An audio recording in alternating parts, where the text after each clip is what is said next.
এ যেন ব্যাটারদের মরণ ফাঁদ। কালো উইকেটে ব্যাটারদের ব্যাট থেকে নেই কোনো আশার আলো, কিন্তু এই মৃত্যুকূপে দাঁড়িয়েই সৌম্য সরকারের এমন চোখ ধাঁধানো ছক্কাটা তো অভিজ্ঞতারই পরিচয়।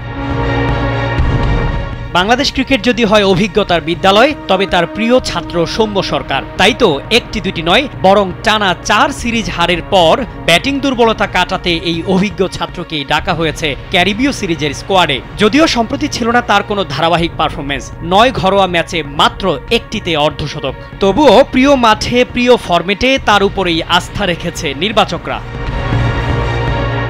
তবে দলে থাকা অন্য ব্যাটারদের ধারাবাহিক ব্যর্থতার কারণে ডাক পাওয়া সৌম্য সিরিজের প্রথম ম্যাচে মাঠে নেমেই করেছিলেন হতাশ।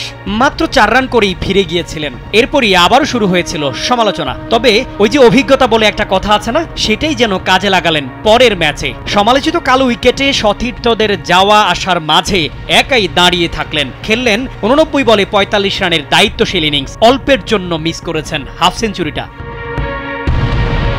সর্বশেষ চ্যাম্পিয়ন্স ট্রফিতে ধারাবাহিক ব্যর্থতার কারণে দল থেকে বাদ পড়ে আর ফেরা হয়নি সৌম্যের। যদিও গেল আফগানিস্তান সিরিজেও ডাক পেয়েছিলেন তিনি, তবে ভিসা জটিলতায় খেলাটা হয়নি। কিন্তু ঘরের মাঠে প্রত্যাবর্তনের ম্যাচটা রাঙাতে না পারলেও পরের ম্যাচে দেখালেন অভিজ্ঞতার চমক। তবে কি অভিজ্ঞতা আর দায়িত্বই তাকে আবারও নিয়মিত করবে জাতীয় দলে?